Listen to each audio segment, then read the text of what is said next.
မိတ်ဆွေတို့ကြုံမှုကြမှာထင်ပါတယ်မိတ်ဆွေတို့ရဲ့ဖုန်းထဲ application တွေကို uninstall လုပ်တဲ့အခါဘလို့မှကို install လုပ်လို့မရဘဲနဲ့ဖုန်းမျက်နှာပြင်ပေါ်မှာအမြဲတမ်းပြန်ပေါ်လာတဲ့ application မျိုးတွေဟုတ်ကဲ့အဲ့လို application မျိုးတွေကိုဘလို့ပြန်ပြီးတော့ကျွန်တော်တို့ဖုန်းထဲကနေပြီးတော့ uninstall မရရအောင်ထုတ်မလဲဆိုတော့ဒီနေ့ဒီဗီဒီယိုမှာကျွန်တော်မျှဝေသွားမှာဖြစ်ပါတယ်ကျွန်တော်တို့မလိုချင်တဲ့အခါဒီ application တွေကို uninstall လုပ်မှာဖြစ်ပါတယ်ကဲလုပ်ကြည့်ပါမယ်ဥပမာတို့က uninstall လုပ်ပါမယ်ဟုတ်ကဲ့ဒီမှာကျွန်တော် uninstall လုပ်လိုက်ပါပြီပြန်ပေါ်လာပါတယ်ခင်ဗျာနောက်တစ်ခါကျွန်တော် uninstall လုပ်ကြည့်ပါဦးမယ်ပြန်ပေါ်လာပါတယ်ခင်ဗျာကဲတတိယအချိန်ကျွန်တော်လုပ်ကြည့်ပါဦးမယ်ဟုတ်ကဲ့ပြန်ပေါ်လာပါတယ်ခင်ဗျာဒီပုံစံနဲ့ uninstall လုပ်လို့မရတော့ကျွန်တော်တို့သူ့ကိုစနစ်တကျနဲ့ဖြစ်ကြည့်ပါဦး F info သွားမယ်ဟုတ်ကဲ့ခဏလေးတော့စောင့်ပါခင်ဗျာပြီးရင်ကျွန်တော်တို့ clear cache ကိုနှိပ်လိုက်မယ် okay နှိပ်လိုက်မယ်ဒီမှာသူ့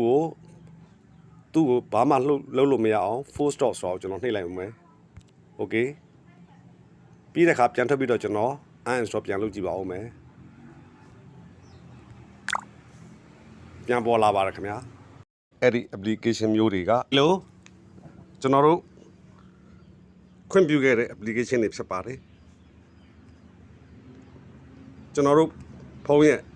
device ရဲ့ administrator ဖြစ်သူတို့ကိုပေးခဲ့တဲ့ application မျိုးတွေဖြစ်ပါတယ်ခင်ဗျာအဲဒီလိုမျိုးကြုံရတဲ့မိတ်ဆွေမျိုးရှိခဲ့ရင်အကူအညီတစ်ခုဖြစ်အောင်အတွက်ကျွန်တော်ဒီဗီဒီယိုလေးကိုဒီကနေ့တင်ပြလိုက်ရခြင်းဖြစ်ပါတယ်ခင်ဗျာအဲဒီလို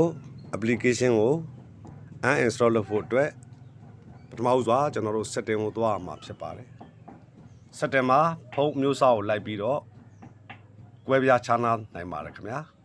မိတ်ဆွေတို့ရဲ့ဖုန်းမှာ location and security ဆိုတဲ့နေရာကိုသွားရမှာဖြစ်ပါတယ်ကျွန်တော်မှာဒီဖုန်းမှာတော့ location and security ကမပါသေးပါဘူးခင်ဗျာlocation and security ကိုသွားပြီးရင်နောက်တစ်ခါ select device administrator ဆိုတာကိုမိတ်ဆွေရွေးရမှာဖြစ်ပါတယ်အကယ်၍များအဲ့မှာမပါဘူးဆိုရင်ဟောဒီ search box နေရာမှာကျွန်တော်တို့က device administrator လို့ကျွန်တော်တို့ device administration လို့ကျွန်တော်တို့ရိုက်ရမှာဖြစ်ပါတယ် DEVICE device ADMIN device administrator လို့ကျွန်တော်တို့ရိုက်ပြီးတော့ရှားမှာဖြစ်ပါတယ်အဲ့ဒီခါဒီပုံစံမျိုးကျွန်တော်တို့ကြာလာမှာဖြစ်ပါတယ်ခင်ဗျာပြီးရင်ဒီနေရာကိုတစ်ခါထောက်လိုက်ပါဒါဆိုလို့ရှိရင်သူကကျွန်တော်တို့ရဲ့ device ရဲ့ admin နေရာကိုယူထားခြင်းဖြစ်ပါတယ်သူ့ကိုကျွန်တော်တို့က uninstall လုပ်ဖို့အတွက်သူ့ကို deactivate လုပ်ရမှာဖြစ်ပါတယ်ခင်ဗျာ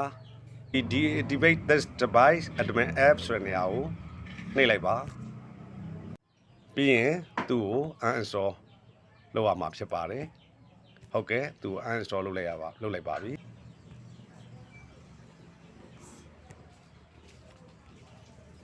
ဆိုရင်ကျွန်တော်တို့ဖုန်းကထွက်ပြီးတော့ကျွန်တော်တို့ပြန်ကြည့်မှာဖြစ်ပါတယ်စောစောက uninstall လုပ်လို့မရတဲ့ application ဟာကျွန်တော်ဖုန်းရဲ့မျက်နှာပြင်မှာမရှိတော့ပါဘူးခင်ဗျာဟုတ်ကဲ့ဒီပုံစံအတိုင်းပဲမိတ်ဆွေတို့ရဲ့ဖုန်းမျက်နှာပြင်ကနေပြီးတော့ uninstall ကိုဘလို့မှလုပ်လို့မရတဲ့ application တွေကို setting ထဲကသွားပြီးတော့ device administration ဆိုတဲ့နေရာကနေသွားပြီးတော့ကျွန်တော်တို့သူ့ကို uninstall လုပ်လို့ရပါတယ်ခင်ဗျာဟုတ်ကဲ့ဒီဗီဒီယိုအဆုံးထိဝင်ရောက်ကြည့်ရှုတဲ့အတွက်ကြောင့်အထူးပဲကျေးဇူးတင်ပါတယ်ခင်ဗျာအားလုံးပဲရှင်လန်းချမ်းမြေ့ကြပါစေ